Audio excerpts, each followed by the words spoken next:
Running more and running faster are not the only ways to get faster. That's just planning, following a training plan after following another training plan and more planning.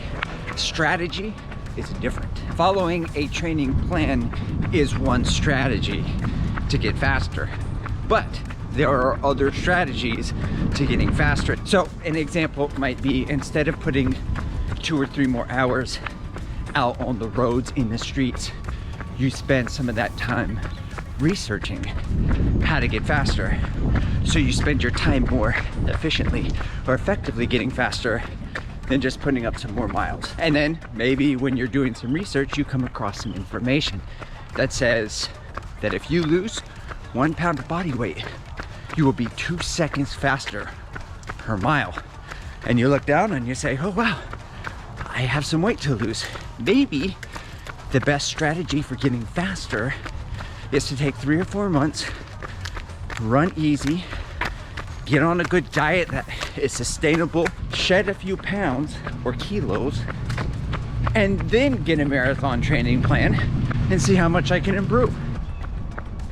Oh, hi fam. I want you to know 2 things. Number 1, right now, when I just said fam, I pictured PH in my head, and I thought you should know that. Number 2, please consider subscribing and supporting your local running community. Oh, by the way, guys, I am doing live streams on Shoe Talk every Wednesday, every Saturday, 12 p.m. Central Standard Time. It's on a separate channel I created just because if I do it on this channel, it kind of crowds all of these videos. So I put the link on my channel. I'll put it in the description below so you can like, subscribe, come over, join us. If you can't catch it live, no biggie. You can listen to it on your run if you like nerd shoe talk.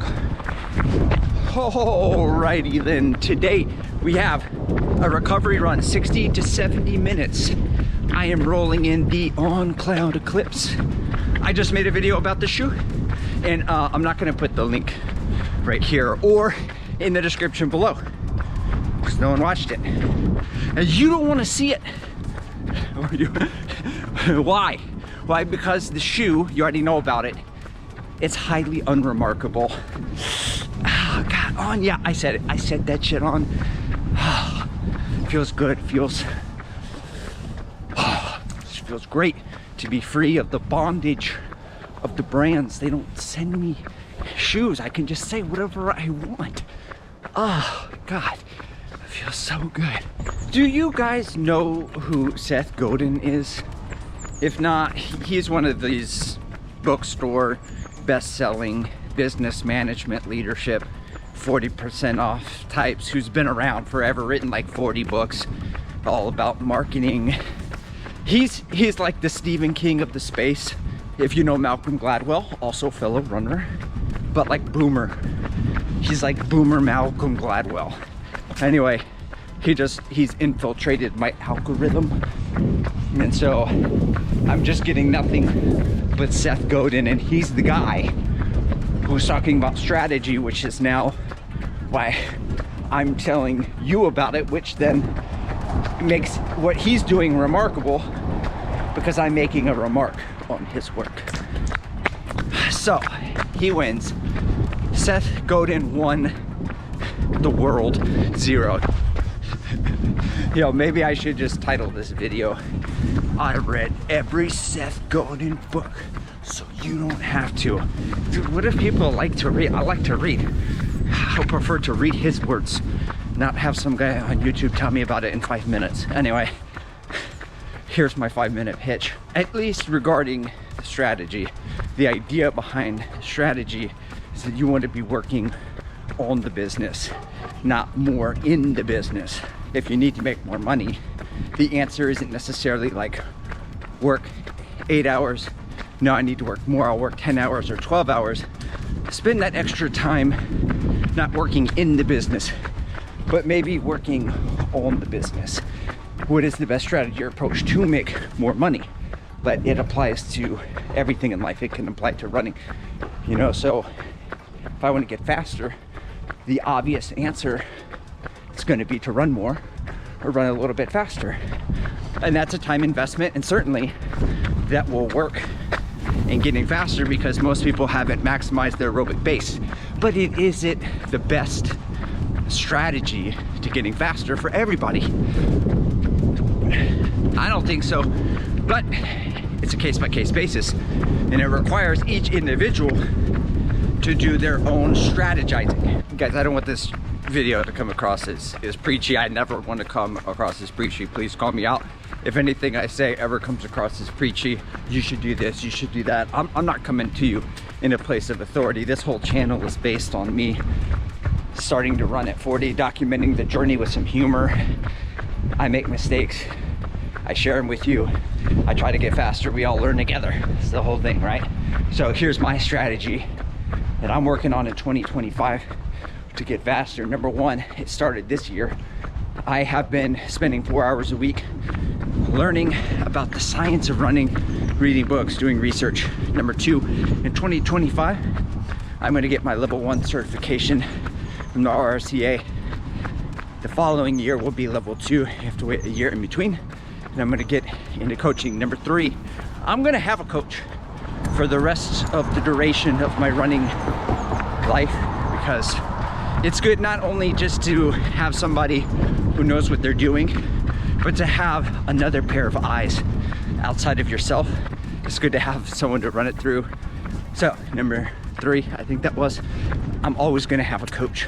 All right, number four, we're gonna talk about weight, guys. Okay, we're on this channel, we're gonna talk about some people stay away from running and weight loss. I'm gonna talk about that. So after Marine Corps, I lost about 7 or 8 pounds. I had 7 or 8 to lose. Okay guys, I've made videos on this, but I don't say no. I gotta just say yes policy to Little Caesars hot and ready. And my kids, like Halloween candy, for example, like this neighborhood is not the top tax bracket. Inside the house, 37% on the dad tax, okay? Because we eat all the candy. We eat pretty terrible.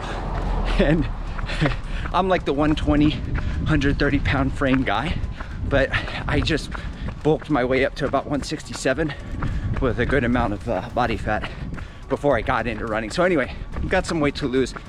Here's the deal though, you don't want to do that while you're training for a race. According to a lot of sports nutritionists and other people, experts in this space, you do it in a base building phase. Anything adjustments to your body, that's when you do it. So after Marine Corps, I wasn't running. It was probably a good month and a half, 2 months, where I controlled my diet, lost some weight. Now I'm in maintenance because I'm working on speed and I'm training again. I will return to this journey after Boston from like May to July maybe, and we'll see. Obviously I'm not going to get to elite level skinny runner guy. Well, I don't know what they're at, 7 or 8% I'm not doing DEXA scans. I'm not going crazy on this, guys. I'm just like, trust me when I tell you there's a little bit to go. And why am I doing that? Because science also says that you get 2 seconds faster for every 1 pound of weight that you lose. So I got, in theory, 14 seconds faster a mile, which really adds up over the course of the marathon. Obviously, I still have to do all the training for it, but I'm just getting back to my lighter roots of my younger days. I have to change the name of this channel. Young Life Runner, Young Blood, peep game, lock in fam. Also with the PH. All right, number 5 or 6 or whatever arbitrary number we're on here. The next thing, the next strategy I'm working on in 2025 to get faster is I'm working on my speed. And for this, I'm going to be leaning into Coach Fox, who's an 800 middle distance runner, and he knows a lot about speed. So I'm going to rely on his expertise. But the strategy, why am I focused on speed, is because if you look at a lot of really fast elite, sub-elite guys, they all ran in high school and in college. They've developed their speed when they were younger. And I never ran in high school. I never did run in college. All I did was drugs and drink and smoke and all the things that are the opposite in a lot of ways of running. So I have room for improvement on this front, and that's what I'm going to be doing. What that speed looks like so far is running a little faster than race pace, touching on all the different paces in a 2-week cycle, doing some hill sprints, some mile work, 3K. I'll share on the journey if you want to see what that looks like. Subscribe, come along the cinematic voyage that is Midlife Runner. Okay, and lastly, the last strategy is going to be core work. I would say mobility, but realistically, there's just not enough time. Time is a finite resource. And you see those people, the yogas, I don't know what they're called, but they do yoga every day, and they bend in half really easy, and they just love yoga because they're good at it, and they're good at it because I love it, and they do it all the time. I can work in a little bit of mobility, and the way that I'm doing it, my strategy, what I already implemented in 2024 with the core work, is I set my alarm 15 to 20 minutes earlier.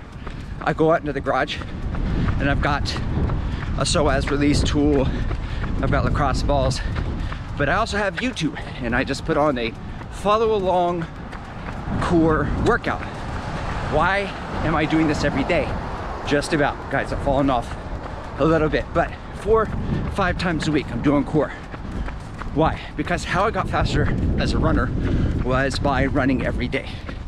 But with core, it was like I'd go to the gym, I'd fall off maybe once a week, twice a week. I'd always forget to do core. Even when I did core, I'm doing it once or twice a week. I'm not improving my core, and I'm gonna need my core deep or late into a race. So it's like a macro project. It's something that I'm working on that's going to develop over time. It could take 3 months, 6 months, a year. Because like, just get on YouTube. You see those guys that just like hanging from a bar and they're just going sideways, up and down. They're doing the alphabet with their legs, like singing It's a Wonderful Life. Oh, just me? Okay, anyway. I don't know if I'll ever become that sort of magician, but I am going to be working my core in 2025 consistently. And that's how I'm gonna do it. Holy smokes, guys, I cannot believe I almost forgot to mention the #1 strategy in 2025 that I'm doing to run faster is